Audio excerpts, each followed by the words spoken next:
and what you're required to do in the next months. Copies have been provided in.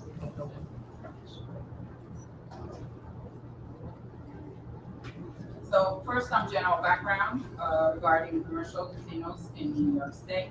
The New York State Constitution was amended in 2012 to allow up to 7 commercial casinos in the state. 4 of the 7 casinos have been established in upstate New York in 2014, 2015, following a competitive process very similar to what we're engaging in now.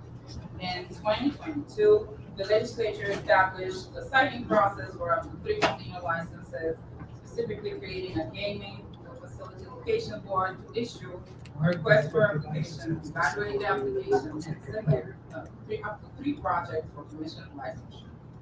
The board issued a request for applications in 2023 and currently has 4 board members, Vicky Bean as chair, along with Jarrell Brown, Ariel Phillips, and Greg Rivers.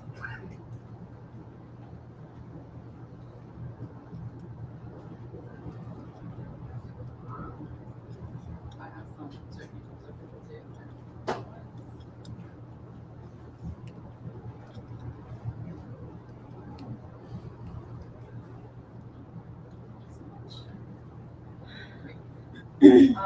Community Advisory Committee statute.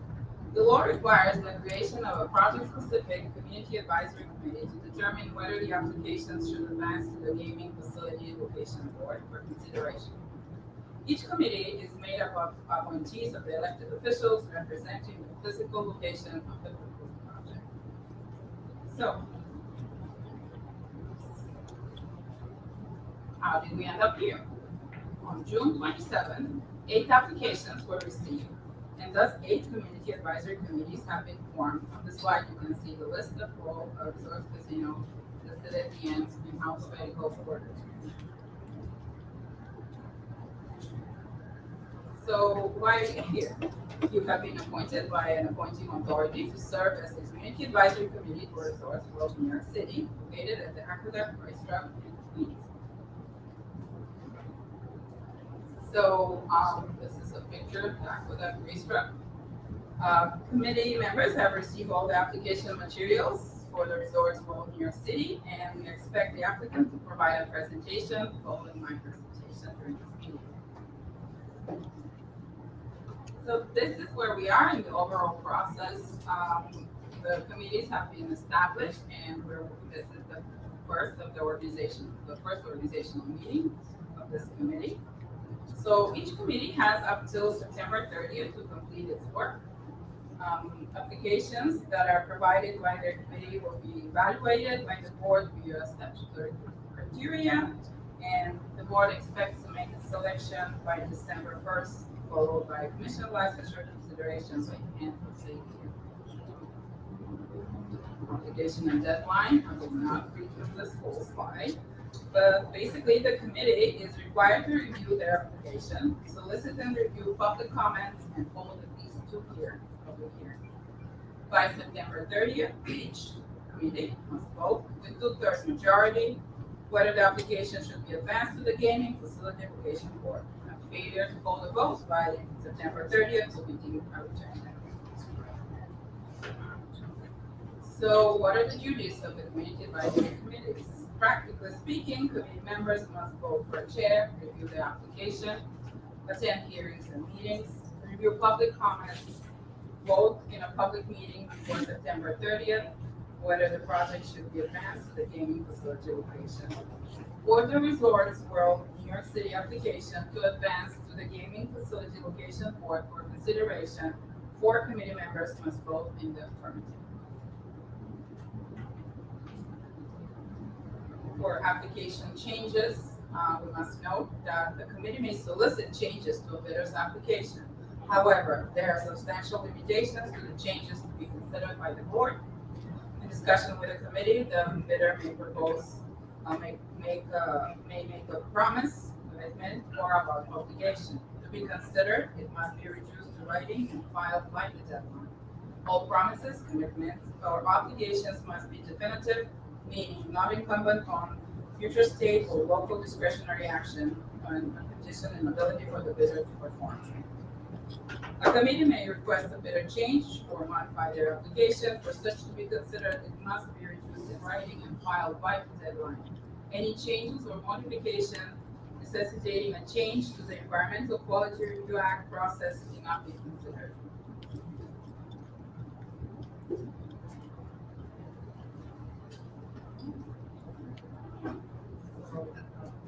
So to advance the application, each committee must notify the gaming facility location of such unconditional affirmative vote by the deadline. All materials and the decisions on which the decision is based is required to be delivered to the board, with members of the community advisory board concurring in the positive determining sign on the title page in this material. So, Okay, for a second. recapping, third time, in case you missed it, 2/3 of the affirmative votes or votes are required for the application. I'm outside listening. For sure. The schedule, this is, just a note, this is just a proposed schedule. It's very aggressive, it's tentative.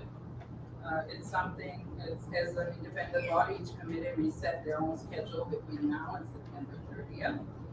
And, what needs to happen between now and September 30th is, having 2 meetings, and 2 hearings. We're having the organizational meeting now. We need to have at least two public hearings, and then a meeting for the vote. So that's all suggested. Public comments. So important part of the committee's statutory obligation is the requirement to accept and include comments from the public. We have established a dedicated email, resource for all NYC public comments at NYSTEC.com. And there's also a mailbox for delivery of regular mail public comments. There will be, all the comments will be collected and provided to committee members for their review. Comments that are previously submitted to the commission and the board regarding the project are currently being collected for the committee members' review. And those who are seeking to submit the comments are encouraged to do so soon so that there's plenty of time prior to the deadline for the committee to review. Unredacted application material. So, word of caution, as a member of the committee, you're tasked with reviewing the complete application. Hence, you'll be provided both redacted and unredacted versions of the application. The unredacted version contains personally identifiable information and trade secrets, which, if disclosed, would cause substantial injury to the competitive position of the submitting entity. Each community advisory committee member should exercise care to prevent inappropriate or unauthorized disclosure of information. Sorry to interrupt. We have one quick announcement for our virtual listeners. We're experiencing a lot of feedback and audio. This is better. All right. So our virtual listeners can't hear clearly. If anyone is listening right now on their phone or laptop on YouTube, certainly can you please double check that your device is muted on your end because they're picking up conversations that are being whispered or other. So we'll take a minute. Mute anything that we're listening on, we will troubleshoot that way.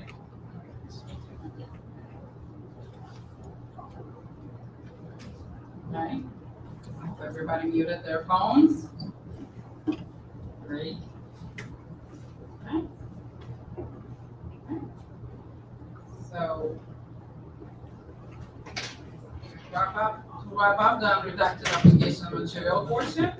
Each community advisory committee member should exercise care in preventing inappropriate or unauthorized disclosure of information and should be cognizant of the discussion of confidential information in an open meeting.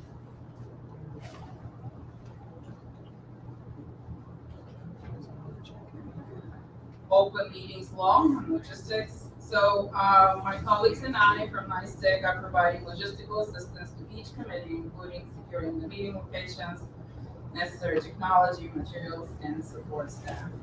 As required by state law, all committee meetings and hearings will be open to the public and media and accessible and live streamed and recorded.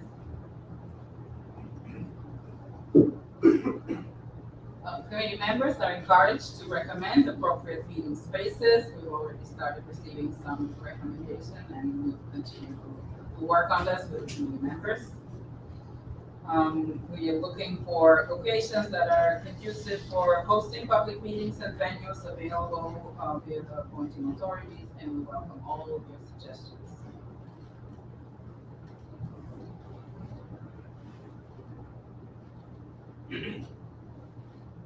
Proposed community advisory committee meetings. So the first one is an organizational meeting. This is what we're having right now. It's a public meeting to elect the chair, discuss scheduling, receive a presentation from the applicant, and conduct any other initial business necessary. For the hearings, committees must hold at least 2 public hearings to receive comments from the community.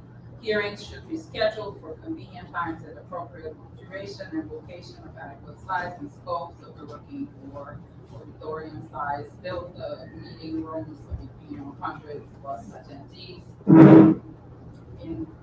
ideally in the physical location. Well, I would like to acknowledge that James Sanders Jr., the 6th member of the Community Advisory Committee for Resorts, has just joined the meeting. For a final vote meeting, a public meeting will be scheduled to vote on the project. For the Resorts World New York City application to advance to the Gaming Facility Location Board for consideration, 4 members should be present and must vote in their front. So this is just a snapshot of what the meetings look like.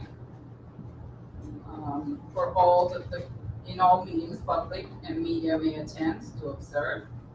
If a member wishes to participate or vote via remote video conference, the application must be included in the meeting notice. Luckily today we have everybody present in person. For the public hearings, something we would like to highlight is the hearing. So the public hearings are for the members of the public and community to offer comments for the committee's consideration. Those hearings are generally include public comments up to duration of up to 3 minutes limit, and the public can also submit written remarks. So hearings are not a venue for members of the public to ask questions of the committee, and they're not intended for the committee members to ask questions of the public. They're there to hear and accept comments and proposals.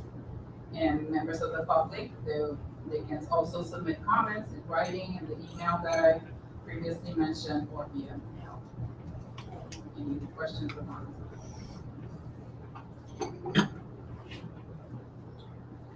Language access, so translation services in American Sign Language will be made available by the commission representative for those requesting such services in advance of the meeting and hearing. And the committee members may request commission representatives, us, to make additional language access services available for members of the public at the meeting of the hearing.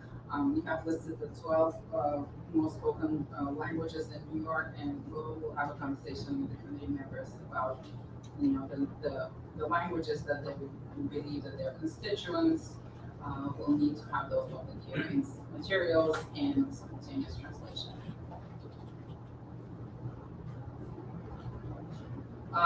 Just a reminder to be mindful of public officer law obligations and refrain from contact with any applicant or anybody on their behalf, except in the context of a public meeting or through a public comment process.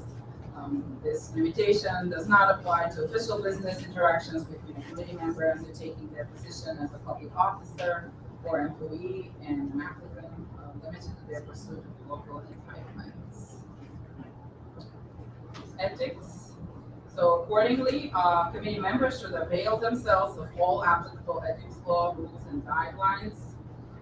There's some resources linked here for you to ensure compliance with the state's ethics and lobbying laws. In addition, committee members should consult with your appointing authorities regarding any additional ethics training or guidance. We've included some additional links. And speaking of laws, there's some other applicable statutes relating to the functioning of the Community Advisory Committee. Finally, there's several resources in the Gaming Facility Location Board website regarding the applicant and Community Advisory Committee. This is the contact information for our team. Committee members have additional information, please feel to contact us. You can always contact me as well, as I've been the designated person for facilitating the advisory committee for the resorts in my state. So at this time, I would like the Resorts World New York City team, the applicant, to provide a presentation for their project. We're just going to switch out the mic real quick before we get into the project.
That's what we do. I'm back out. To raise it a little. We're trying to switch the mics. Doesn't recognize it, so I'm gonna leave. I'm gonna leave and come back in.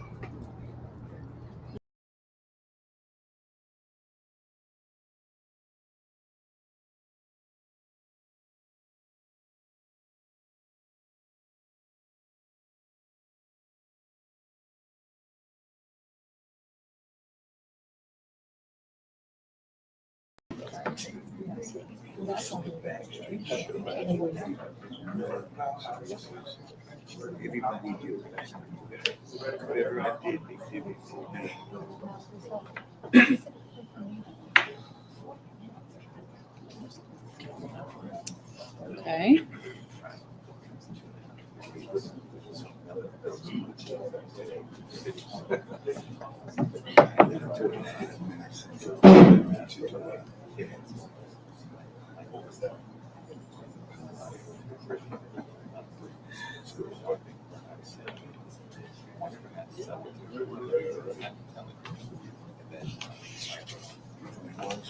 Good. Okay. Okay, so at this point, we would like, for those in attendance today, the purpose of this overview is simply to provide the Community Advisory Committee with a high-level explanation of the proposed project. And we don't expect this to be interactive by the fellow committee members. It certainly will allow for half an hour at the end for committee members to ask questions out of the applicant. So we would really appreciate if you can wrap up your presentation within the hour. And you can take the floor. Right. Resorts team. Good morning. We are so incredibly grateful to finally be here in front of our esteemed Community Advisory Committee. From our chairman to every team member across the globe, thank you. And thank you for volunteering your time in the heat of the summer to help us literally transform the future of Queens and New York City. But before we kick things off, there's no better voice to start a discussion about the future of Queens than one of Queens' own native sons.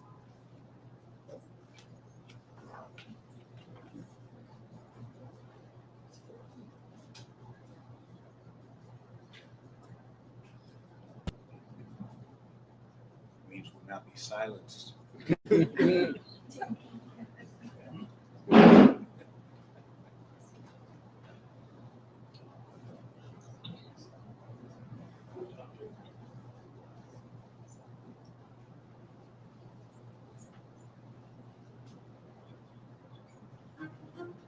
The future is not something you wait for.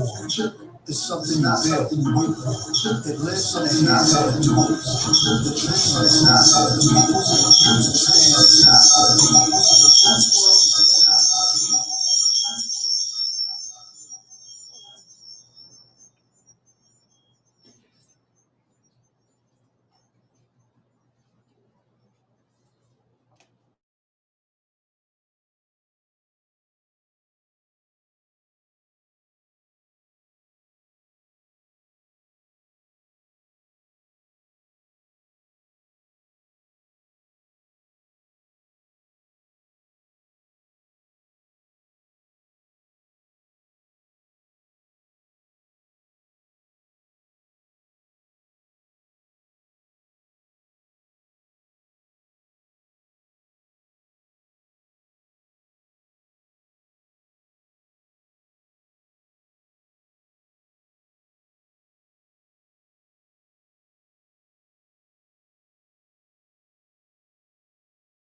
Vin, all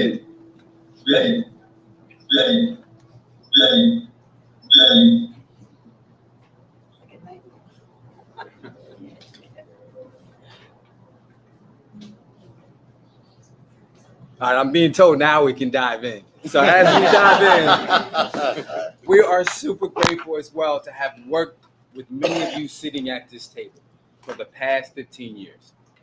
And we deeply admire the leadership that you've shown, from our local community board to our borough hall to our state capitol. And it's a pleasure to work with some new faces.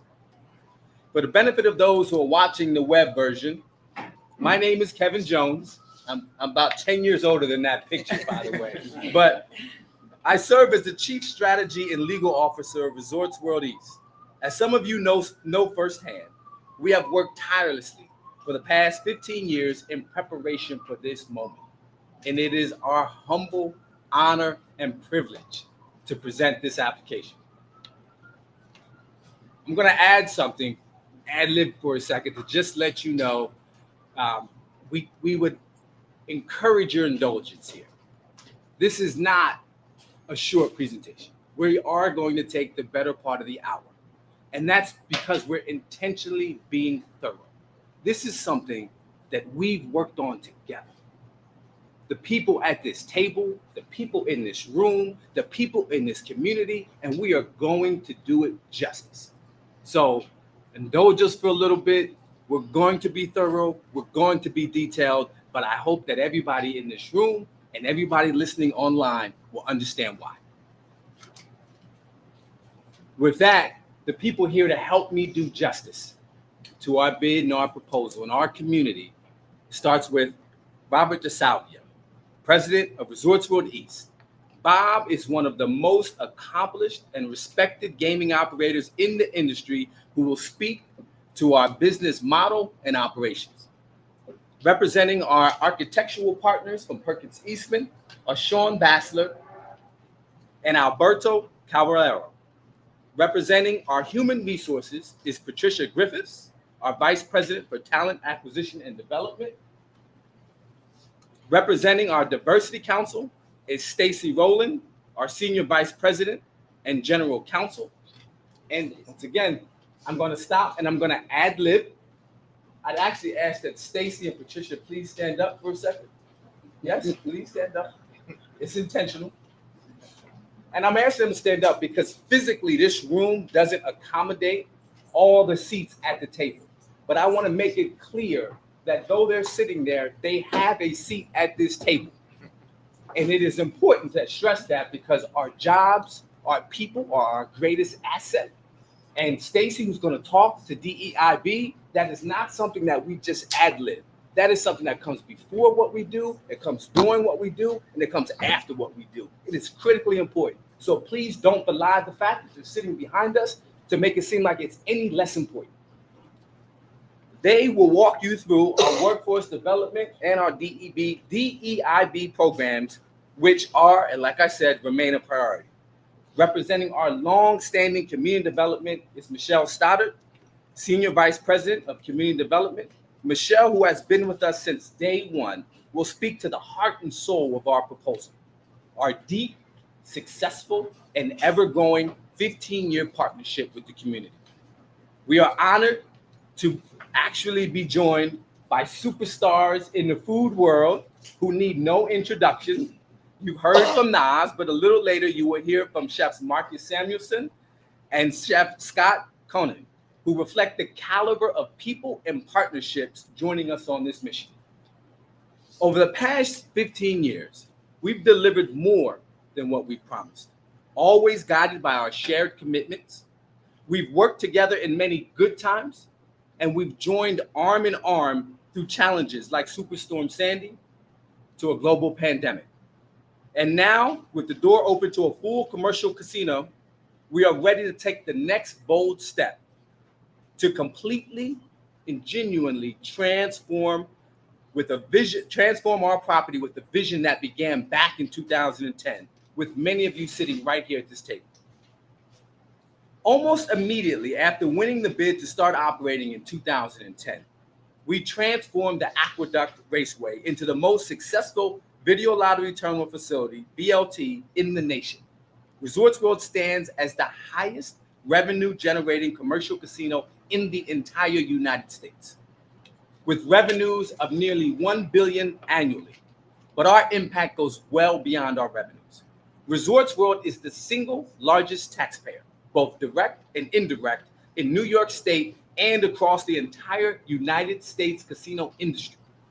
Since inception, we have contributed more than $4.5 billion to the state education fund, more than $2 billion to support New York's horse racing industry, and more than $200 million towards the administration of the New York State Lottery and funding of its responsible gaming initiatives.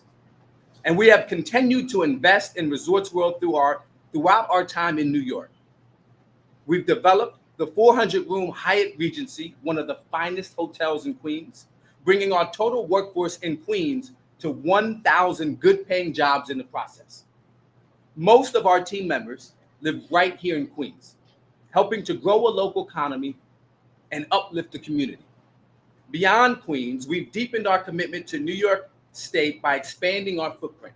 In 2019, we acquired Resorts World Catskills, gaining essential relevant experience in the New York commercial gaming operations, and we created a pool of ready, licensed team members.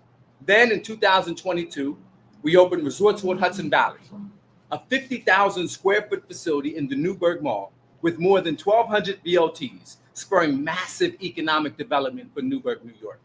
To date, including Queens, Catskills, and the Hudson Valley, Resorts World has invested more than $2 billion into the state of New York, supporting more than 3,000 gaming jobs, making us the largest gaming employer in the state.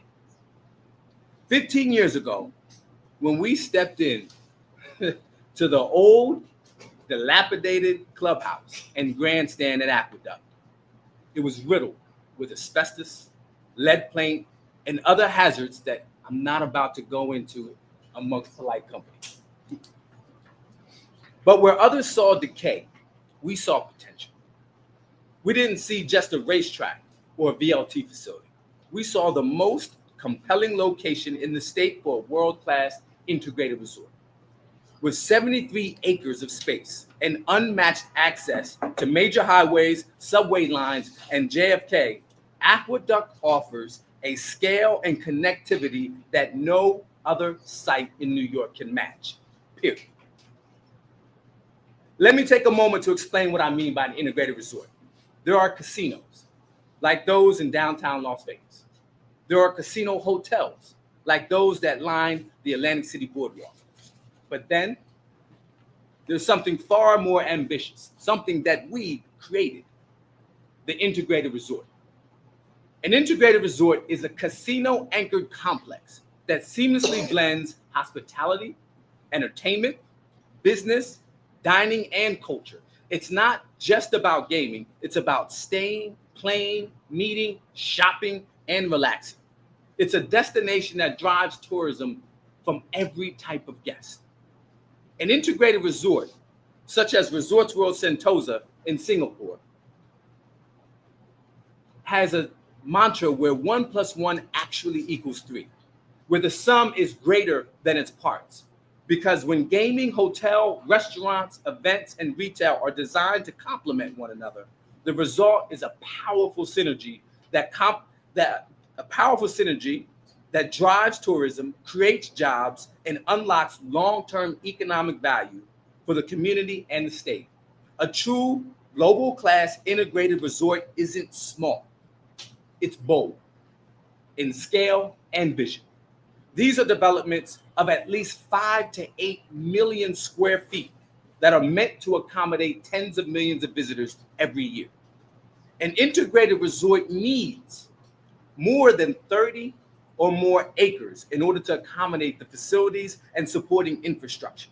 And compared with the other applicants, Resorts World is the largest parcel of land with 73 acres. This is crucial in the development of integrated resort with the size and scale in order to maximize the value of the license to the state and generate the most economic activity. To explain further, a major casino hotel alone draws more than 10 million visitors a year with millions of cars. That kind of traffic demands a site built for scale. Aqueduct is that site. It has already accommodated crowds of up to 70,000 for single events. And it does so without competing traffic from other major attractions. This is without question the most connected, most strategically positioned, most significant piece of gaming real estate in the United States of America. And it's the site most appropriate and most ready to host a world-class integrated resort. And from an economic perspective, the impact is unmatched. The revenues, the taxes, the job creation, the broader economic development, there are quantum leap from a traditional casino hotel development. And right here in Queens, at Aqueduct, we have the space, the access, the market, the experience to deliver one of the most successful integrated resorts in the world. New York is the largest metropolitan area in the US, home to more than 19 million people. For too long, New York's gaming revenues have been flowing out of state. This is our moment to reverse that. Our integrated resort will not only recapture dollars, but also allow us to compete for our fair share of dollars going to neighboring states. Those dollars will now stay here to invest in our communities, to create jobs, to fund education and infrastructure for generations to come. New York City welcomed more than 64 million domestic and international visitors last year, many of whom came through JFK, the busiest international gateway in the United States. Resorts World sits minutes away from that crossroads, ready to welcome those travelers anytime, day or night. New York is the biggest gaming market in the United States. And with the largest metropolitan population in the country, it's only fitting that New York is also home to the largest casino in the nation. At the heart of Resorts World Integrated Resort will be a 500,000 square foot casino, the largest in the United States, featuring 6,000 slot machines and 800 table games for a total of 10,800 gaming positions. But it won't just be built big, it will be built right. We're delivering the most spacious casino in the country. That means more comfort, more privacy, more luxury, an elevated experience for every guest who walks through our doors. The casino is also designed with ample space to accommodate exclusive private gaming suites, tailored for high rollers who value privacy, comfort, and discretion. These suites will feature in-room dining, curated beverage service, a dedicated personnel, and deliver the highest level of attention and care. Resorts World has deep experience operating in these high-limit private suites at our properties in Singapore, Malaysia, and around the world. Resorts World knows how to deliver the pinnacle of exclusivity, spaces where every detail is considered, and where discerning guests receive the service they expect. Beyond the casino floor, our vision is supported by unmatched amenities, 2,000 hotel rooms, a 7,000-seat multi-purpose arena, more than 30 world-class restaurants and bars, a world-class spa and IU day club, more than 75,000 square feet of convention and meeting space, a dozen acres of public green space, and 7,000 parking spaces, the large majority of which will be covered, a vital step in ensuring that we're competitive with other major casinos around the world. And to be clear, none of this matters without exceptional service. That's why we're committed to train and employ 5,000 full-time unionized team members ready to provide the highest level of service and hospitality. What we are doing is not solely presenting a dream or renderings.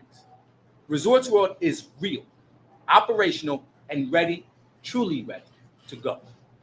All the necessary land use approvals, environmental reviews, and permits are secured and in hand. That means the moment we receive a casino license, we can transition from our current VLT layout and complete the permanent casino build-out, featuring 4,000 slots and 250 tables within just 6 months. Yes, we are prepared to open by this time next year and generate jobs and tax revenue immediately to the state of New York. No other proposal, let me say that again, no other proposal can come close to our speed to market. That advantage, our capability that we have painstakingly prepared for 15 years.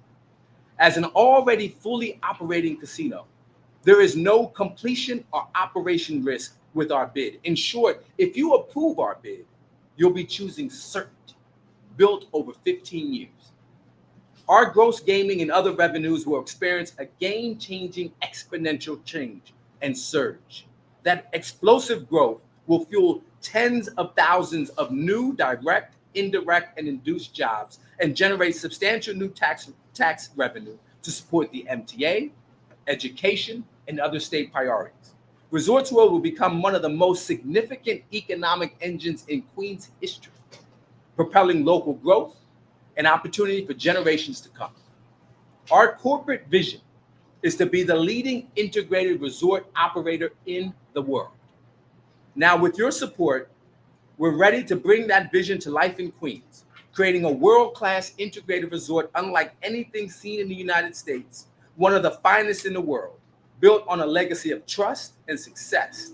This project will uphold a record of execution and excellence in our partnerships. We are ready to deliver and to make Queens and New York proud. And with that, I'm going to turn it over to Bob. Thank you, Kevin, and good morning, committee members. Thanks for the opportunity to be here today. I've worked with 3 leading global integrated resort operators, and nothing has been more exciting and rewarding than my time with Resorts World. They are the true pioneers of the integrated resort concept. It all began with the creation of Resorts World Genting in Malaysia in 1965, the same year the World's Fair here in Queens.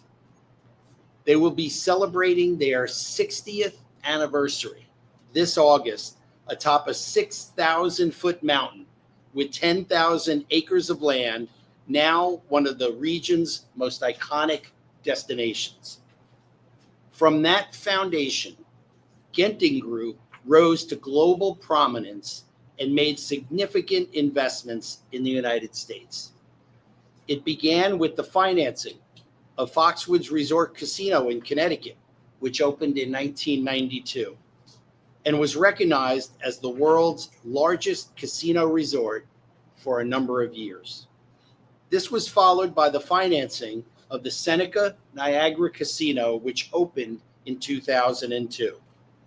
Then, in 2006, Resorts World was awarded one of only 2 coveted integrated resort licenses in Singapore. Resorts World Sentosa was the first to open in January of 2010. It is now a world-class integrated resort combining tourism, hospitality, and gaming, along with the Universal Studios theme park and the largest aquarium in Asia. Right here in Queens, we won the right to develop the video lottery facility at Aqueduct in 2010, and later invested in Resorts World Catskills and Resorts World Hudson Valley. That same bold vision was carried into Las Vegas with the opening of Resorts World Las Vegas in 2021, despite the global challenges of COVID-19. This was a true testament to the resilience and development skill of our group. I was fortunate to join Resorts World in 2019. It was an incredible journey through the COVID-19 years and demonstrated the sheer determination of Resorts World to overcome adversity by continuing the construction of the Hyatt Regency. Today, we arrive at the doorstep of a 15-year vision to create a world-class integrated resort at Aqueduct. During my career, I've seen world-class gaming markets in places like Las Vegas, Macau, Singapore, and Malaysia. But I have never seen an opportunity comparable to what lies before us right here at Resorts World. New York hosts more high net worth individuals than any other city in the world. This is the epicenter of global finance, tourism, and culture. Yet many of these high net worth individuals travel out of state to game. Now they have Resorts World as the alternative, just a short distance from Manhattan, without the need to drive or fly for hours. Combining deep local demand, high disposable income, international tourist appeal, and unmatched accessibility by car, mass transit, or plane, this is the perfect destination for the best untapped gaming destination in the United States. The state is authorized to award only 3 commercial casino licenses in downstate New York. To maximize economic development and tax revenue from those limited opportunities, the most strategic path is to focus on the bids offering large-scale integrated resorts like ours. Integrated resorts generate outsized returns because of the synergy among the diverse components: casinos, hotels, entertainment venues, convention space, retail outlets, and extensive food and beverage offerings. As Kevin said, the whole is greater than the sum of the parts. Over the last 2 years, our architectural and planning team has focused intensely on how guests experience and move through the planned Resorts World integrated resort. We've deliberately designed the casino, occupying less than 10% of the built area, to be clearly separated from the rest of the resort. That delineation ensures non-gaming guests and minors can access public amenities freely and safely. Surrounding the heart of the resort is a central open-air plaza spanning 12 acres. It is designed thoughtfully, enables year-round usage. It maximizes natural light to enhance all the facilities that surround it. At Resorts World, our design includes the Conservatory Casino, ideally situated overlooking the Aqueduct racetrack. This gaming location is crafted for luxury, featuring private gaming suites, exclusive dining, curated beverage service, and dedicated butlers, delivering a private sanctuary that will be the envy of the industry. From what I have observed globally, successful integrated resorts are expansive, usually built on at least 30 acres of land and contain a minimum of 5 million square feet. For example, Resorts World Sentosa in Singapore occupies about 120 acres and opened with 1,800 hotel rooms, theme parks, and major attractions. In Las Vegas, most of the large casino hotels are situated on approximately 100 acres. Just as essential is parking capacity. If you go to any of the surrounding casinos, from Atlantic City to Pennsylvania to Connecticut, any successful casino hotel boasts 4,500 to 7,000 parking spaces. This is important because our players expect a level of comfort and security that public transportation alone can't match. Resorts World is sited at the most eastern location of any bidder. We have the advantage in capturing most of the Long Island market, especially table games, which are not available in either Nassau or Suffolk counties. We do not have to compete with other large scales of events in the area that would compound traffic congestion, making our site the best option to generate the highest return on invested capital for New York. We have been intentional with our hotel design features and capacity to give our players a host of options on where to stay. Whether you get off a plane and want to stay here or prefer to be in the heart of Manhattan, we have worked to capitalize on many attractions in New York City with innovative partnerships. Upcoming road improvements to the Van Wyck Expressway and in our surrounding area will help make this connection seamless. Resorts World embraces everything that defines New York City. Of course, people come from all over the world to take in Central Park, visit museums, or tour the Statue of Liberty. They see the latest styles at Fashion Week or visit global sporting events like the US Open right here in Queens. Resorts World will integrate them into our casino programs. This isn't, though, just about gaming revenue. It's about driving more tourism across the city, especially here in Queens, which has so much to offer. Resorts World will join the pantheon of attractions alongside Broadway shows and restaurants. It will create thousands of indirect jobs, with every event anchoring us deeper as an economic engine for New York City. While Resorts World believes it is the strongest candidate for one of the 3 licenses, we fully recognize that the value of selecting 2 other high-quality proposals. Rather than fragmenting demand, this creates a critical mass that enhances the entire area's appeal. Healthy competition drives more visitors to all 3 casinos, and the market is large enough for all. Having 3 casinos in downstate New York is not a constraint, but an opportunity. Let's take a step back and look at other corners of the world where integrated resorts thrive alongside one another.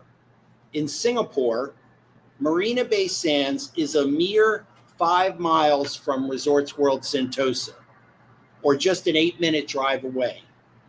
Both are doing incredibly well. Now let's look at the New York metropolitan region. It has a population 3 times larger than Singapore and welcomes nearly 4 times as many visitors. Downstate New York has the clear ability to host 3 successful casinos in close proximity. Regardless of where the other 2 licenses wind up, Resorts World will capture the largest market share, thanks to our unmatched location, size, and scale. Once fully licensed, our casino will deliver tax revenues dramatically higher and faster than competing proposals, which feature smaller floor plans and will take several years to activate after us. Let's be clear. With 500,000 square feet of gaming space, Resorts World has the capacity to host more slot machines and table games than any other bidder. That scale allows us to operate the largest and most revenue-generating casino floor in the country, backed by our deep global experience in offering high-limit baccarat and other games. I should point out that at Resorts World, many of our guests are non-gaming visitors, tourists, and local residents. They come to enjoy convention facilities, dine in our world-class restaurants, take advantage of our entertainment offerings, enjoy our public green space, and experience the vibrant life of the resort. Before ending, I would like to address the issue of public safety and responsible gaming. Our security team will build on our 15-year relationship with public safety experts and first responders, including NYPD's 106th Precinct and the FDNY, to ensure that our visitors and surrounding community remain safe. Additionally, Resorts World has developed and constantly maintains a best-in-class responsible gaming program in conjunction with our partners at the state. This integrated resort is a game changer for Queens, for the city, for the state, and for thousands of people who will work, visit, dine, and enjoy themselves here. We firmly believe that Resorts World is the best option for a casino license that will serve as an economic engine for decades to come.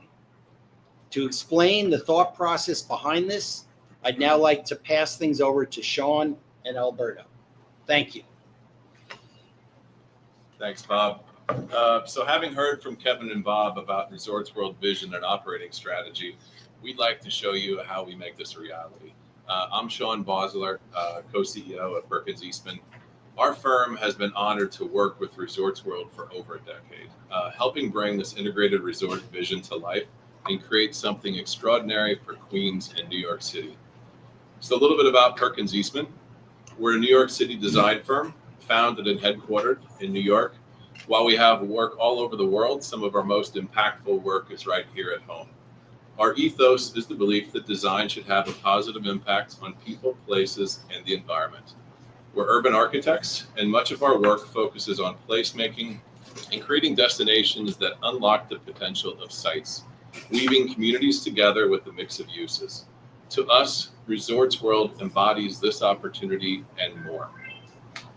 Working with us is a large team of some of the most talented engineers and consultants in the world who each share the same passion and vision with us. Our design vision for a true New York integrated resort began with the expansion of the Hyatt Hotel and Gaming and the future planning we did around the existing facility. This planted the seed for the expansion and growth for an integrated resort by putting in the infrastructure with the flexibility to quickly expand and have speed to market unlike anywhere else. We planned for the future of what this location could become. With 73 acres of underappreciated and undeveloped site, there is no better location that exists anywhere in the world for an integrated resort. And as urbanists, we truly believe this.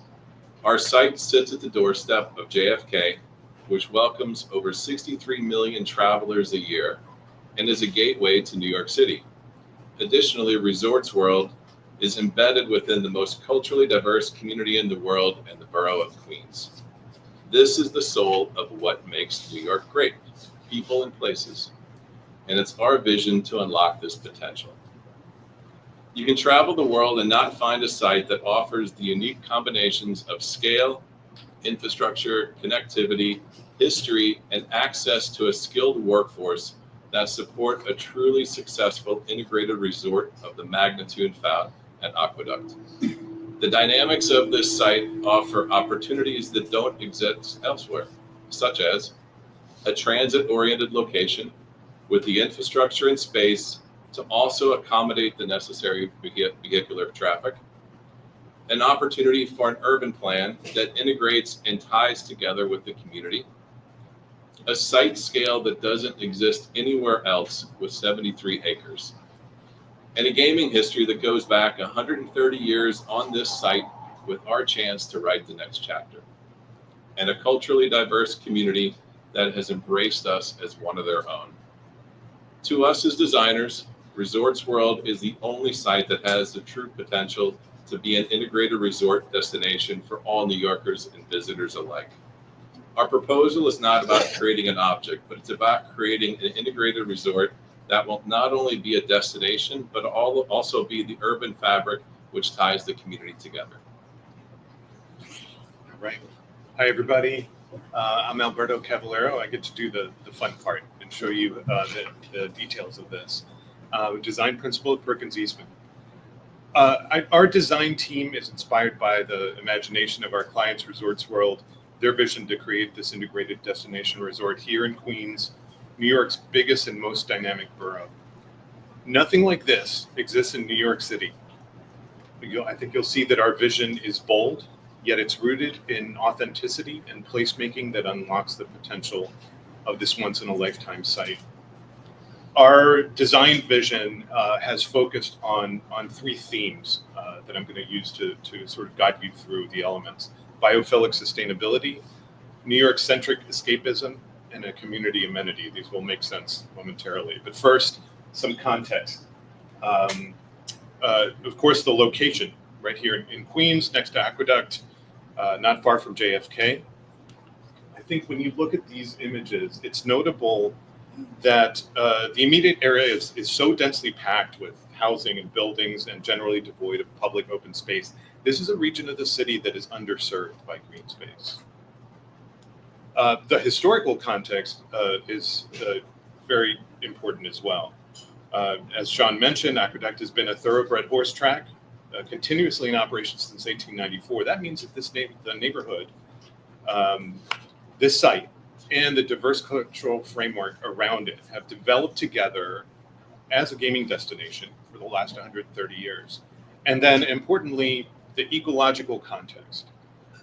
It's important to remember that this region is part of an ecosystem that is enriched by wildlife, plant life, and is deeply connected to the water. Zooming in on the site, and note that these plans are oriented with north to the left.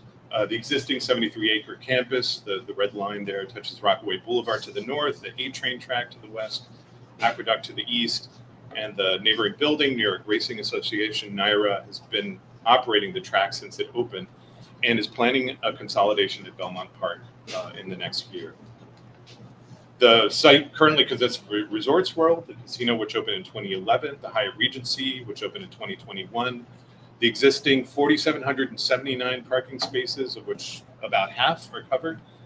And it's a quick drive or train ride to JFK, which you see there in the background.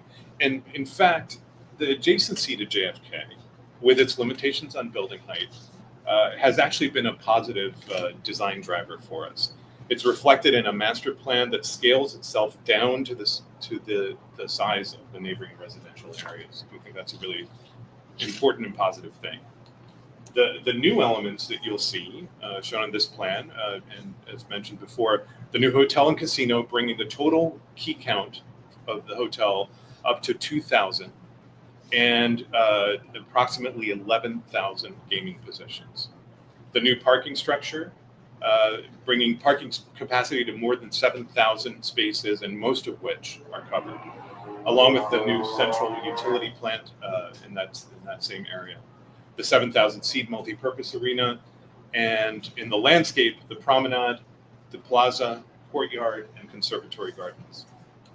So coming back to our design themes, the first one is about sustainability, a key element that weaves together the entire design of Resorts World.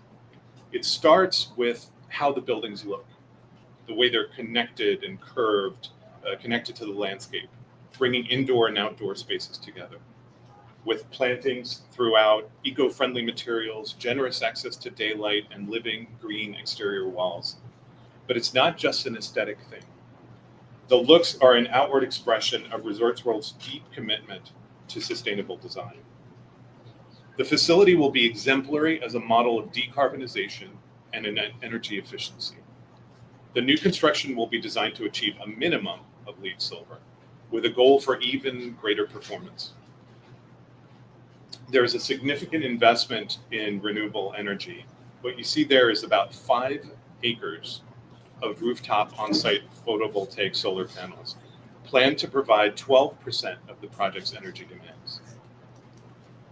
The new central utility plant, highlighted there at the lower left, will be comprised of high-efficiency, state-of-the-art cooling and heating equipment. Environmentally, the whole site will be much better tied into the local ecology. There will be dramatic improvements in stormwater management. Even with a significant increase in built space, we're creating more overall green space, allowing us to capture and treat stormwater right on site. The design also demonstrates a commitment to the principles of transit-oriented development. The existing A-train station connection will tie directly into a new public arrival zone. The main drop-off zone for the entire resort will include sheltered bus stops for the Q37, as well as Resorts World's own shuttle service. In fact, the entire campus is planned as a pedestrian experience inside and out. The low scale of the master plan, which I mentioned earlier, is evident here. The bulk of the public spaces are on a single floor with intuitive wayfinding that's more visitor friendly than what you might find in a high-rise environment. This diagram shows how all the functions flow through the main entry lobby in the plaza. To make this pedestrian-friendly feel possible within the site and grounds, the plan includes a robust vehicular infrastructure based on a new perimeter road. From this outer ring, visitors with cars seamlessly enter one of the 2 parking structures. Car service and buses are shepherded to one of 2 major drop-off points. And service and loading points are also carefully coordinated from this perimeter road, allowing us to marshal support and equipment without disruption. Our next theme, New York-centric escapism. As a new addition to our great city, the design of Resorts World strives to become part of the pantheon of must-see destinations in New York. To that end, the design includes a series of unique places. Every entry point and lobby is an elevated experience, where each visitor can feel like a rock star. Whether you arrive by car, bus, train, or plane. On the side facing Aqueduct Racetrack, we're enclosing the old track grandstand, which you can see in the inset photo there, into an interior space like no other, the conservatory. The conservatory will combine epic views with places to chill out and play inside as well as just outside in the gardens. There will be spectacular views from this space and from private suites out toward the racetrack. The 7,000-seat arena, multi-purpose arena, is a flexible space intended for everything from concerts to large events. The IU Day Club will be a sunlit, conditioned environment that provides a relaxed resort atmosphere with the ability to transform into a performance venue for the best DJs from all around the world. Food, of course, is an important part of this experience, tapping into the uniquely rich multicultural culinary scene in Queens. 2 destination restaurants are the prize venues among a wide range of culinary options on site. There will also be retail space, a ballroom and meeting space, other unique architectural moments, and of course, all the gaming space. Too many to describe in detail today. I think the important thing is taken as a whole. This is an iconic must-see place that people are going to come and experience, whether they're international travelers or they're New Yorkers. The third theme about giving back to the community. We know that Resorts World is a proud member of this Queens community, and they've been committed to the cultural and financial health of the area since they opened in 2011. The design of the new facility also gives back to the neighborhood with real public space and pedestrian-friendly amenities I'll show you in detail. This starts with the materials of the buildings themselves. For example, at the edge of the site closest to our neighbors, the planted wall softens the scale of the parking deck to fit in with the trees of the neighborhood. The warm tones of the facade are welcoming. But perhaps the most important public gesture here is the provision for some 12 acres of new public space, what we call the green network of the site. Around the perimeter of the site, stretching from Rockaway Boulevard to the A train station, is the Leslie Landscaped Promenade. It includes a line of walkways where you can take a walk while learning about the local ecology, flora, and fauna. There's the Pocket Park that provides a destination outdoor space that's relaxed and residential in scale. At the heart of the campus is Resorts World Plaza, a major public space of 3.5 acres that connects the resort to nature, sometimes as a quiet hangout, and sometimes as a festival space. The surrounding structures buffer it from the harshest extremes of weather, but it's also a park that celebrates the seasons of New York in a new and fun way. With this design, Resorts World is doing its part for the present and future of Queens and New York, both as an experience and as a contribution to the city's tradition of public space. I want to wrap up this section by reflecting on the scale of transformation represented in this proposal. The transformation of a vast asphalt parking lot to a green oasis that provides beautiful, safe, and useful outdoor space. A proud example of how sustainable design can save energy, prepare us for the future, and connect us to nature. A place that will delight the senses and entertain, while providing a strong economic base for the region through the creation of thousands of jobs and state revenue. And most importantly, this is a project that fits in harmoniously with the surroundings and history of the site and designed to be efficiently built in phases. That's the vision of Resorts World. It's our vision, Perkins Eastman. We couldn't be more excited, and we hope you love it as much as we do. And with that, I'll hand it back to Bob. Thank you, Alberto. And thank you, Sean, for the great work that you have done, you and the team, on this project. A world-class facility of this caliber demands world-class chefs. And with us today are two of the most celebrated ones on earth. You may have likely heard of Chef Marcus Samuelson's much revered Red Rooster.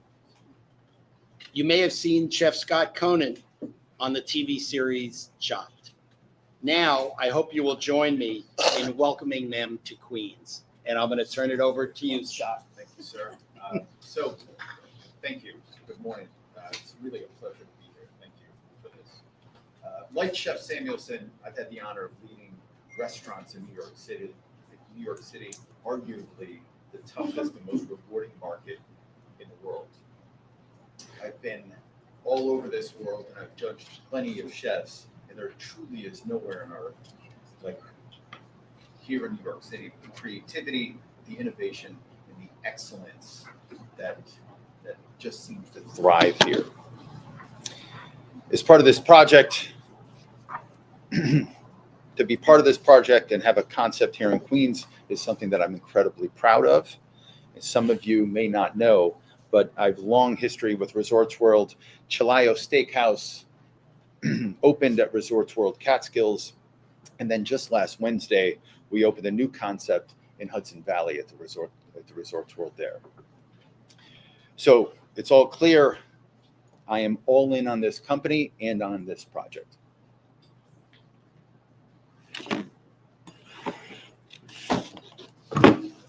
All right. Okay, this. It would be, first of all, congratulations to everybody here for taking time out, but also the very impressive presentation. And it's a true honor for me and Chef Scott to be part of this. When the world think about, we as chefs, when we think about food, when we say that we're from New York City, the chef secrets around the world is always Queens. Every chef, every hospitality worker knows that the true mom and pop food and why New York is so different in terms of food is it's not only its diversity, but it's also its drive and ambition to excellence. And when you see this project, the ambition, the drive for excellence is something that for both Chef Scott and myself, I'm extremely proud to be part of, inspire us to do better.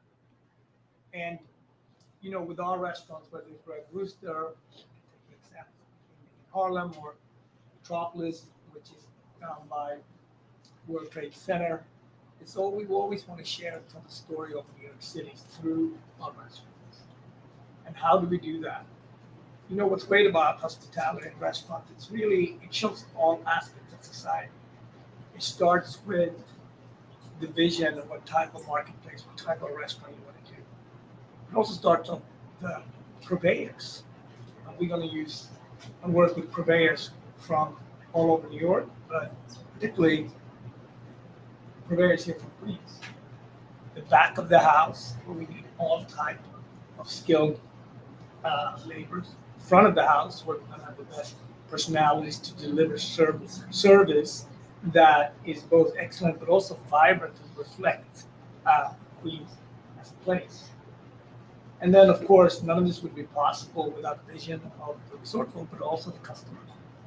So when you think about the word restaurant, which most people talk about constantly, but it means to restore your spirit, restore the community.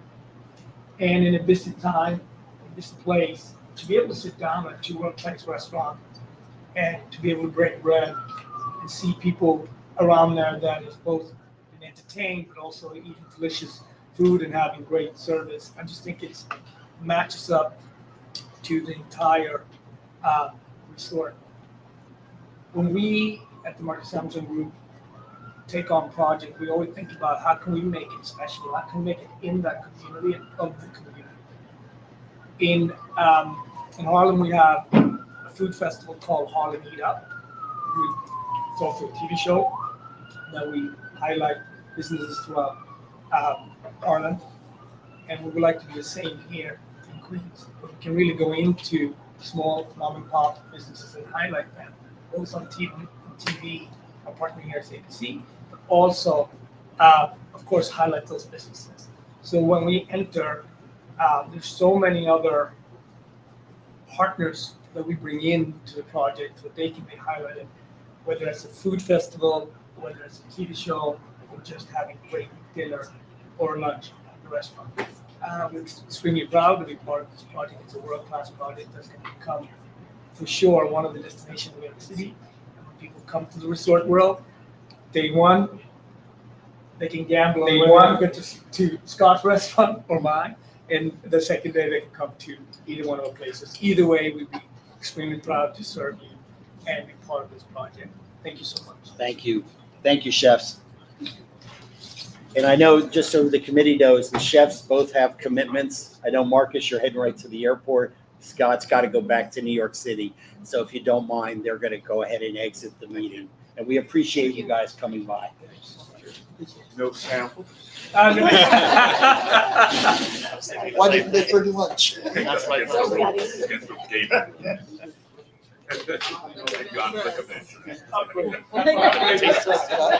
This is the part where the real leaders of this project step in.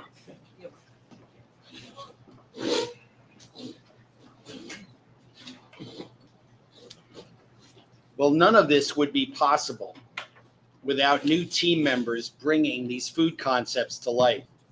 Now, before I pass things to Patricia to talk about the future of Resorts World workforce, here's a quick video that we want to show you. When COVID hit, I worried about being laid off. What happened to my future?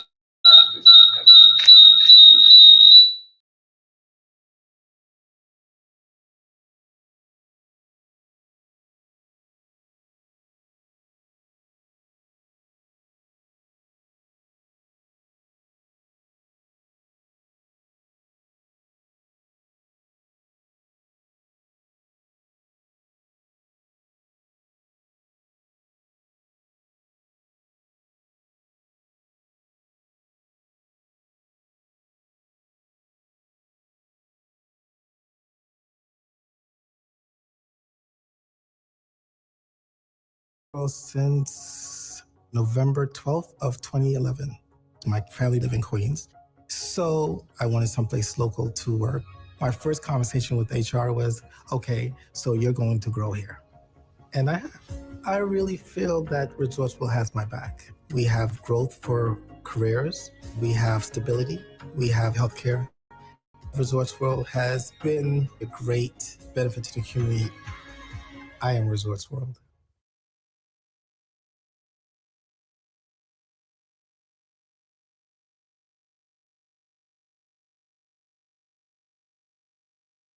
World. And we are continuing to invest in our employees as we do in our current facility and in our future integrated resort aspirations.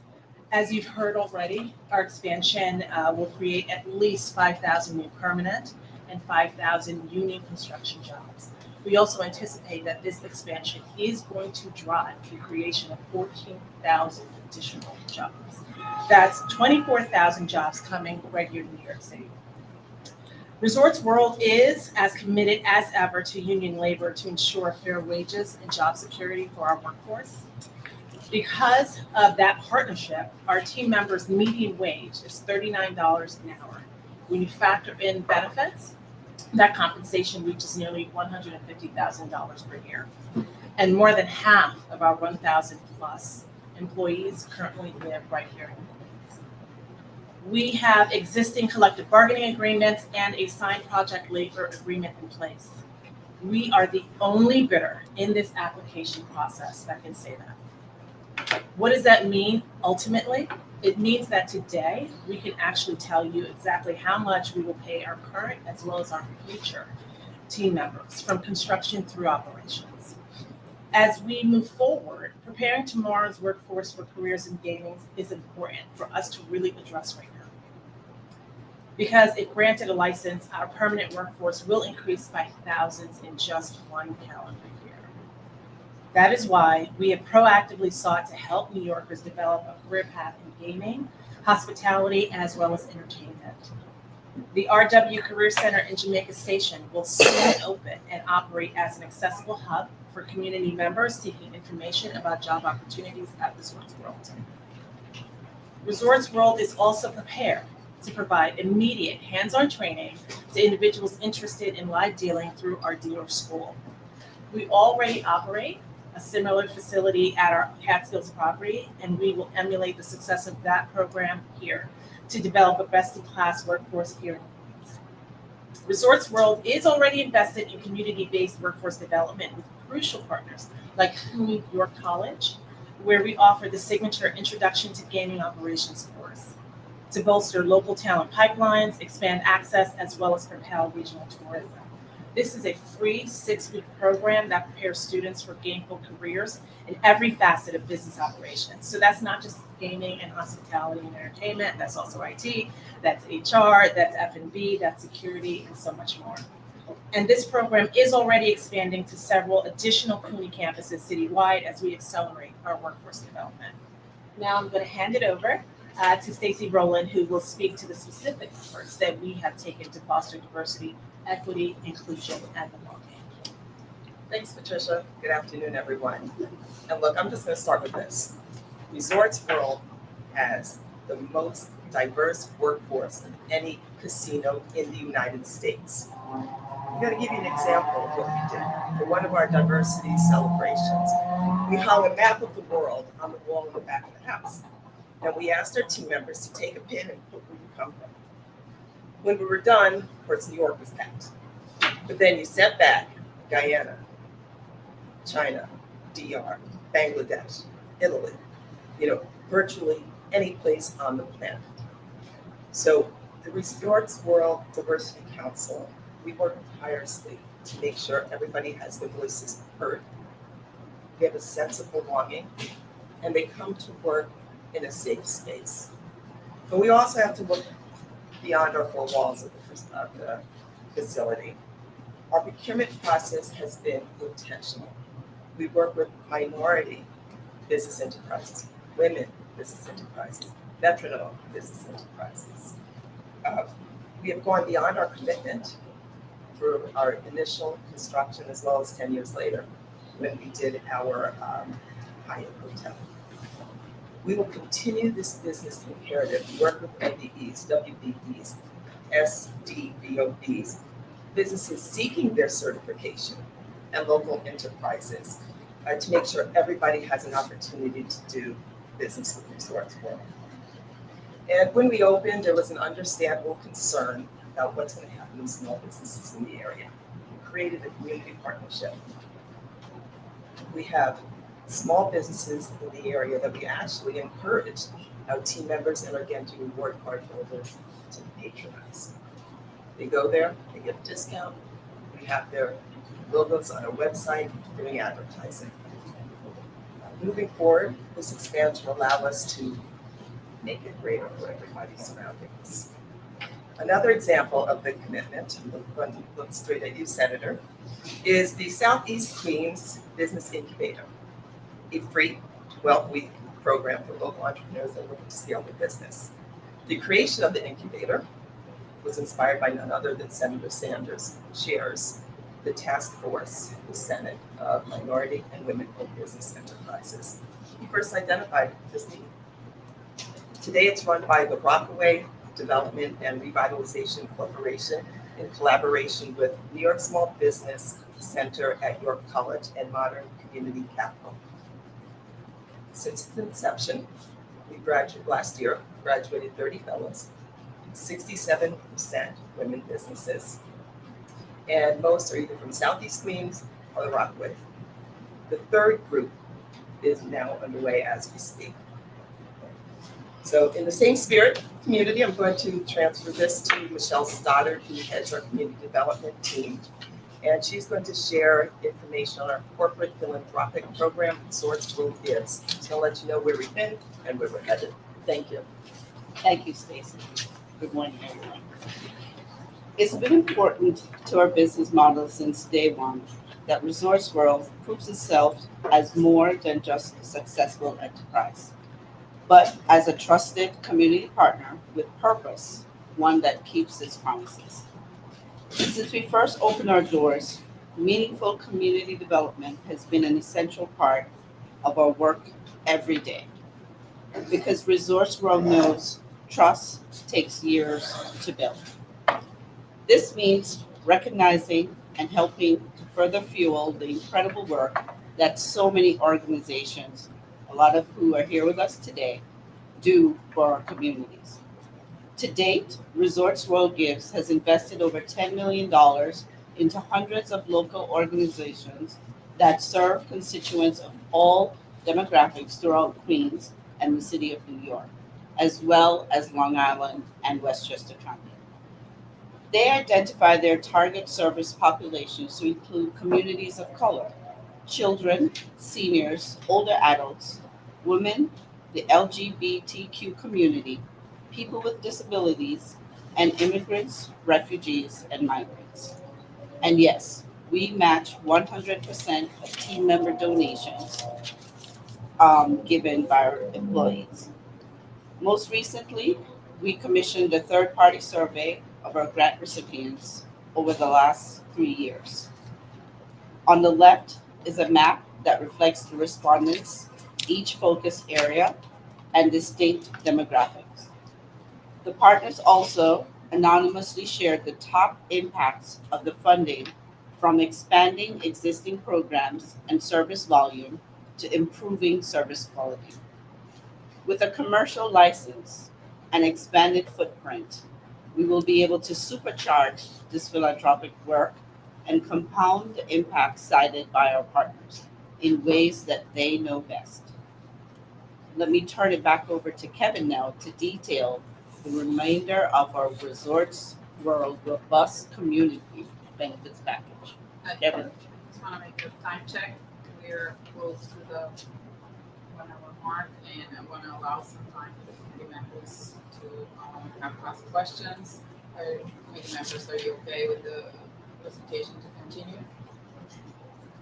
I'm sure he'll be And I will attempt to do so. This is the good stuff, right? This is the stuff that, as Marcus said, should restore your spirit, right? Over 15 years, that period, listening, working with, and building a vision with the community gave us the confidence and gave us the charge to put together a community benefits package that has a headline of up to $1.5 billion. And I'm not stuttering. That's billion with a B. And the way that that's broken down, you see it reflected on the screen there. I'm going to jump into certain aspects of it, pillars of it. In order to cut down here, I'm going to step away from my voice. We're going to focus on the first pillar of housing, and we're going to throw up a quick video that gets you right to it.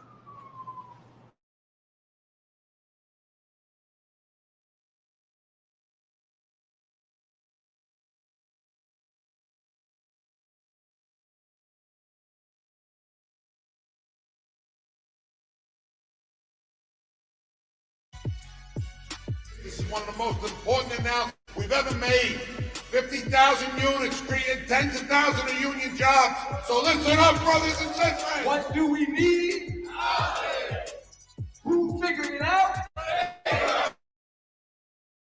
And who's here to help? Workforce World New York City is proud to partner with Cirrus Workforce Housing and Union Labor to build up to 50,000 affordable workforce housing units across the 5 boroughs. On what that means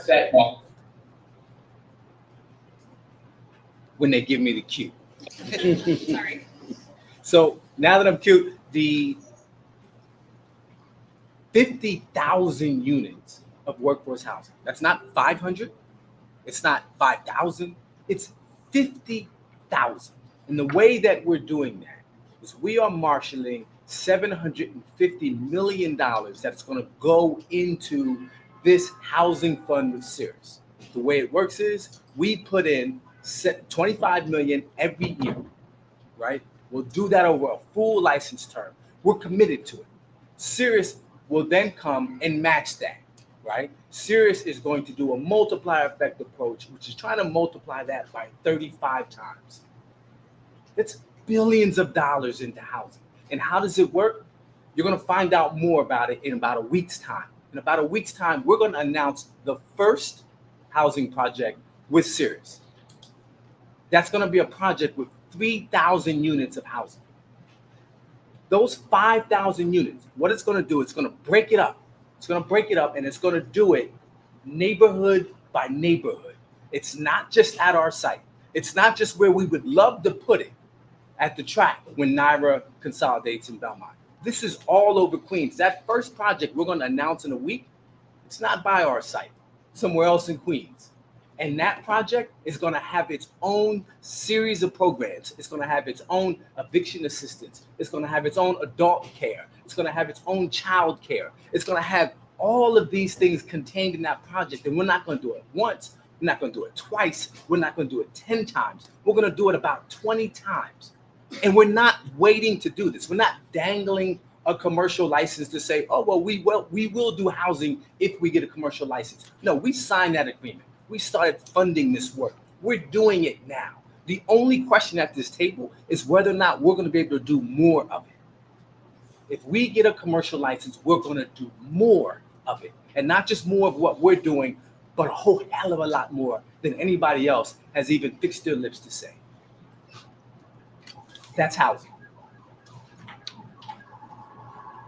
I'm going to jump all the way down, and I'm going to go to the Innovation Campus. The Innovation Campus, what is it? The Innovation Campus starts off with $50 million of seed money. That seed money is going to go to the pre-construction, programming, and fund creation for the Innovation Campus. We will create a fund through a community trust. That trust will itself go out and get up to $500 million. That $500 million will go to not only the construction and operation of the Innovation Campus and all of its components, but that will also set aside money that Genting will continue to support to the tune of $25 million a year, right? This is where the math is adding up here, right? You got $25 million a year going to housing. for $750 million worth of a commitment. You got $25 million a year going to the Innovation Campus Community Trust, adding up to another $750 million a year. That's separate and apart from Resorts World Gives, what Michelle has been doing, and she's going to continue to do, which is millions of dollars a year going to our community network. That's separate and apart from over $100 million that's included in the infrastructure plans that you've heard in our project. And that's separate and apart from the way that we'll continue to work with the community to master plan what can happen and should happen at the Aqueduct site. All of that allows us to put together an innovation campus that has 3 different components to it, right? The first component is on healthcare, health and wellness. The next component is on a STEAM center, right? You've heard STEM. That A now stands for arts, but that A also stands for AI, right? We want to make sure that we invest heavily into AI to make sure that the community in Queens is prepared for the future and not left behind. And then another component of it is the Jet Center. We have a video, but we're gonna skip that. We've had enough, had enough videos for the day. At the Jet Center, Kenny Smith, who would love to be here today, has helped us create not just a community center, but a place where you can go, you can find out how to not just be an athlete, be a top athlete, but you can also find out how to match that up with the state-of-the-art training in multimedia, right? And Kenny's the perfect namesake for it, right? I don't know if Kenny's watching, but I'm sure you'd say a lot more and you'll hear a lot more about it. Jumping over all of that, I'm going to go back to the fund, right? Back to what this fund is setting aside. Because every year, we're not just bringing people onto our campus to do this incredible community work. We're not just putting $750 million into it. We're making sure that it goes out into the community. What I expect to be announcing in the next 6 months' time is us putting millions of more dollars into that business incubator. I expect us to be announcing millions more dollars going to education. These are things that we are committed to do and to do more of. And boy, we would like to get started. So with all of that, I'm going to come back and I'm going to just run you through some of the things you've heard today. We are a global team. We're coming with that global vision for this to be an integrated resort. You've heard it over and over again because it's different. It's different than the other applications which are offering casino hotels. It's different because it needs to be different for the benefit of the state. It needs to be different if it's going to generate the highest revenue. We don't shy away from the fact that we are a casino. We are a casino. We're not trying to be something else. Our site has been a gaming site since the 1800s. The Pope came to our site and the Pope knew it was a gaming site. Just the same way we know. We're not hiding from it. We are trying to figure out a way to make it something that helps develop the community in a way that has never been done before. We are also the most experienced team.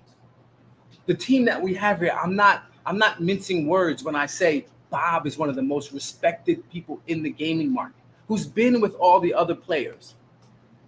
We have the experience to do this. We have the licensure to do this. We're the only team in this whole process that already has licensed commercial employees that could start working tomorrow. That's an advantage. We also have the perfect site. Let's not kid ourselves, right? We have the site, right? You're not queuing on streets to come into our site. There's about a quarter mile entering to our site. You're not worrying about security. Players who are coming carrying tens of thousands of dollars are not being asked to go get on a bus. Let's be real. This is the site that the state needs, that the community wants. I just wish we could have been doing this 2 years ago. Let's also talk about the fact that Stacey said we are the most diverse, bar none. And in that diversity is the fact that we have existing collective bargaining agreements. We're not guessing at what we're going to pay people. We can tell you right now, we have the highest wages in the gaming industry. And we will continue to do that. We will continue to pay that. And I can tell you, I have a Schedule A that will break down all those job classes and tell you exactly how much they'll make on day one. And nobody else can do that. We have a signed project labor agreement. Not a memorandum, not a handshake, but a signed project labor agreement that we know works because we just used it to build a hotel. At the end of the day, we're a better site. We have a better team. We have better experience. And all that we asked, that we've been asking, is for the ability to do more of what we already do today. Thank you.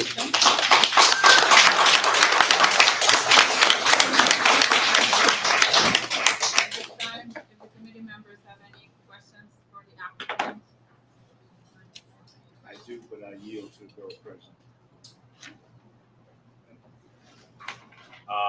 Can you just speak about your projected revenue with the expansion per year? Bob, you want to start into that? You know, in the application, there's information that was presented, most of which I'm sure has been redacted. And also, you know, there is a process whereby at the end of this period, when the committees get to review the projects, we'll know a lot more about what the landscape is. The process calls for us to be able to submit a supplemental filing at around September 30th. And in that filing, it'll give us a chance to kind of take a step back, look at the landscape, probably sit down with our consultants and come back to the state with how we really feel about a final number. As you know, there's an opportunity there to look at not only the revenue side, but ultimately what will be our recommendation as far as our own tax rate. It's an unusual process, but I get it, and I understand that it does give everybody a chance to see where do we stand in the next month and a half. So without getting into specifics on revenue, as you know, it's a very high number. We're proposing the largest casino in the United States. We know that we already do $1 billion in revenue today, so that number will go substantially higher. But I'd rather we wait till the final application supplement is put in before we really give you the final number. And I can put a final point on it, Borough President. This part of the exercise asked us to do to do a hypothetical. It asked us to just hold the tax rate at a certain amount, not negotiate that, and really focus in on what our capital expenditure would be, and really focus in on what our community benefits would be. And so that's what we're focused on. We could tell you, and there's information in the application that you received that's unredacted, right? Well north of doubling our current numbers, well north of that, right? I can tell you that on capital expenditure, what you might not have realized, that the state, and we agreed with them, came back to each of us and said, we want you to reformat exactly how you do capital investment to talk about what's on your property. Like all this other stuff, like they asked us and we were like, spot on, be real with what it is that you're actually spending.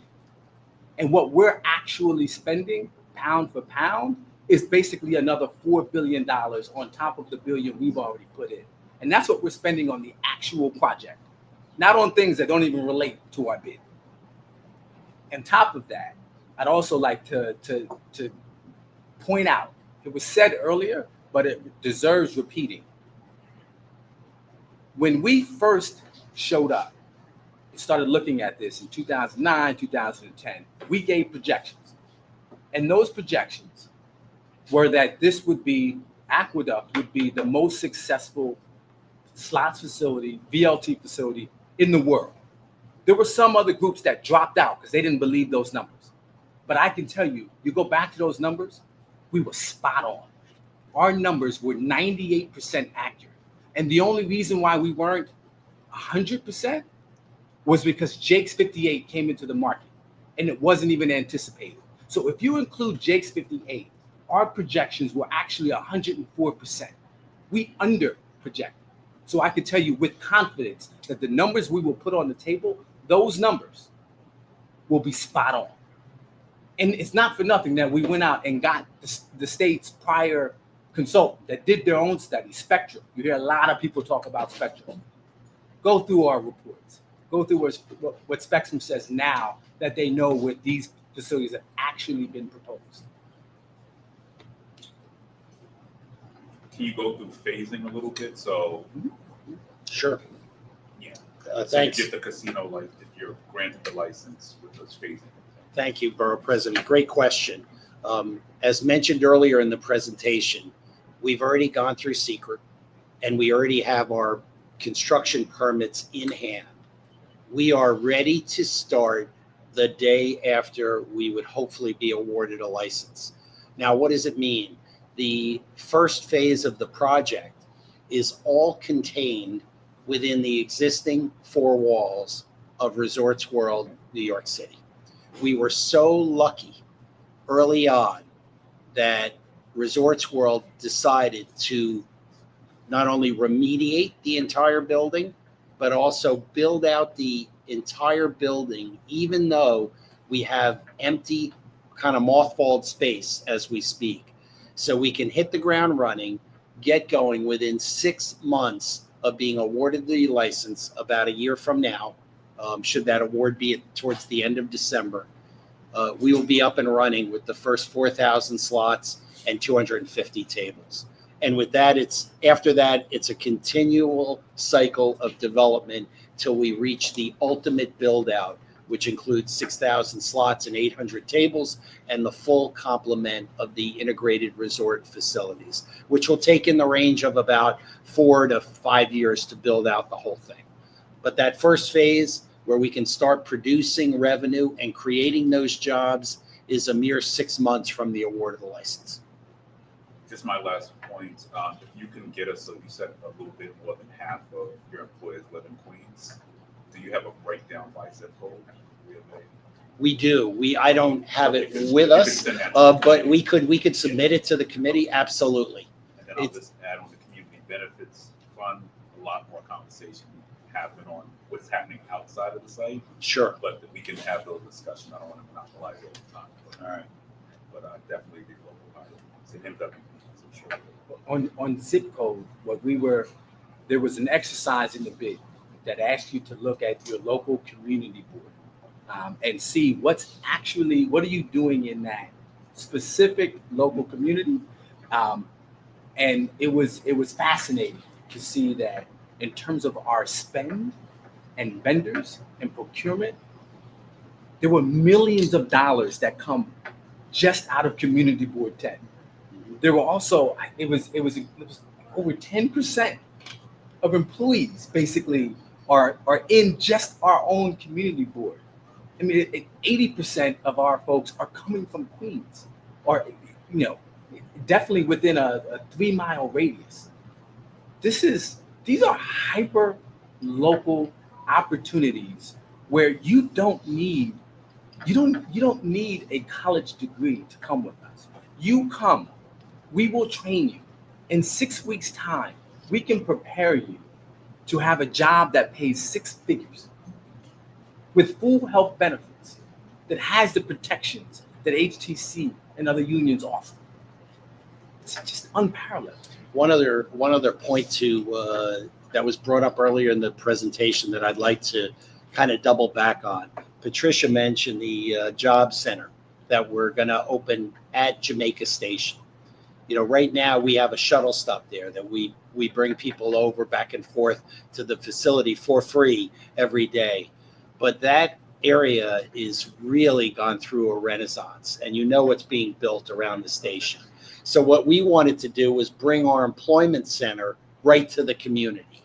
It's a novel approach, but we're going to have people that are going to be able to literally walk down the street and stop by and visit Patricia's team and learn about the job opportunities. We think it's tremendous. Not even make them come to Resorts World. We want to do it right here in the community.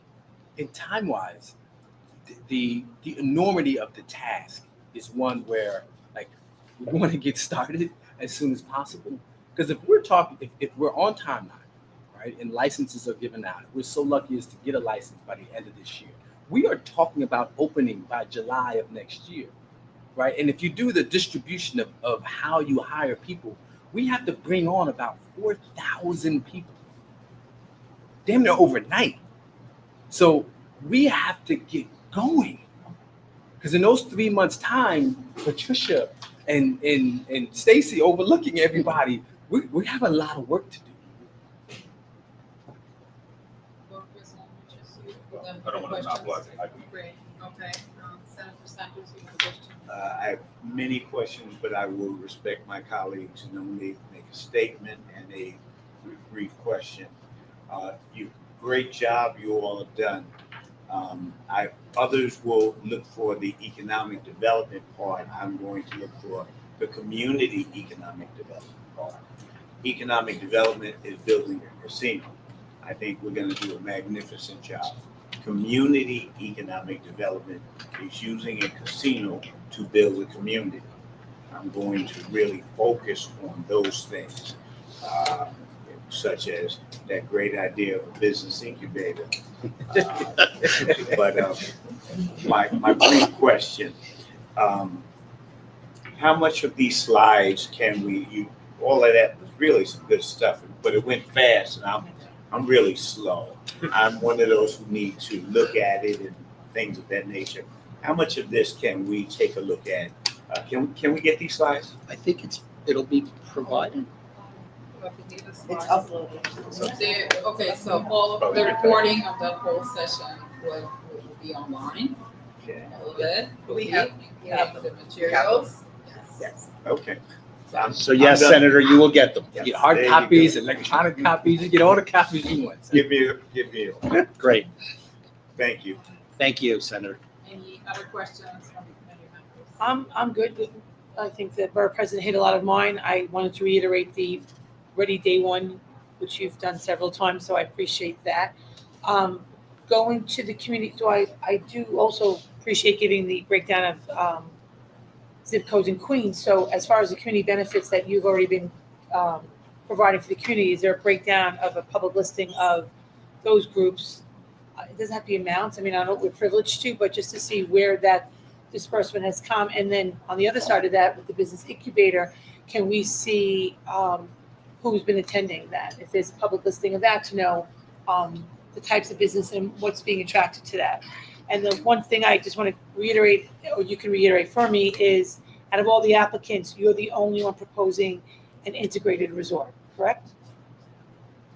From what we understand, Okay. and from what we operate, yes. Okay. And I'm saying, like, so even your own words saying that what you're proposing for us doesn't seem anybody can reach that magnitude. Well, we shouldn't say that, but just the amount of layers that you're proposing in that 73 acres. So, okay, thanks. We'll look at all the rest of the details. And Assemblywoman, just to be clear, you were talking about Resorts World Gives and kind of where that's been spread like, around the just community. to see kind of right? to see where it's been already happening. Again, you're Yep. I know Yep. that you've been here for many years, and I guess to see over that benefit, I think goes with what you're saying.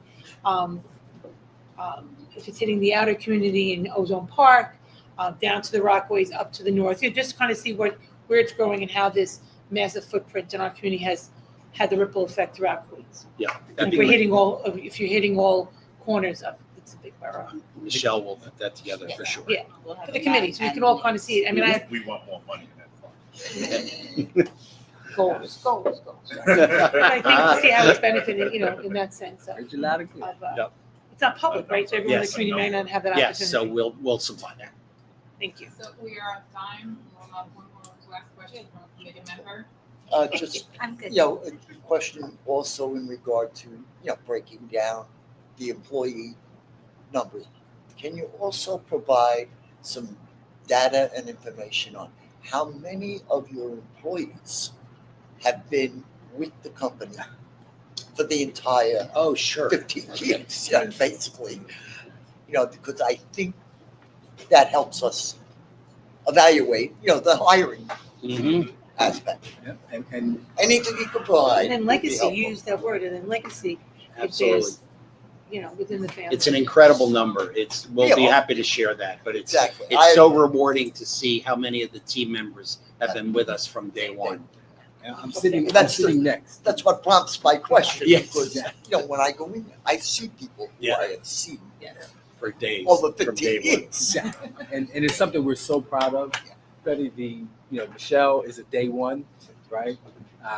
And Michelle, we're proud to have watched her really just take flight with us from director to vice president to senior vice president. So it's one of those things where it's not only people staying with us, but people growing with us. So yes, we're proud of it. Stephen, Yes. questions? Could you also tell us how many employees are based on Long Island? Sure, absolutely. And how many customers, do you guys keep track of this, come from Long Island? Yep. Because I hear a lot about investments in Queens, but if you are also expecting folks from Long Island, we're going to need to see some investments made on Long Island as well. Okay. All right. Thank you. We will get that. I think we're at 3 minutes over time. I appreciate all the time. And we'll give the questions. Do any committee members have any items that they would like to discuss further, present for consideration? No, I'm gonna just ask about the scheduling of the 2 public hearings that will Yeah, do we can offline talk and about amongst offline. ourselves. Okay, great. Okay, so hearing no other items are for consideration, this meeting of the Community Advisory Committee for Resort Grove New York City is hereby adjourned. Can I get a motion to adjourn? Motion. Okay. Second? Second. Adjourn. Thank you. Thank you all very much.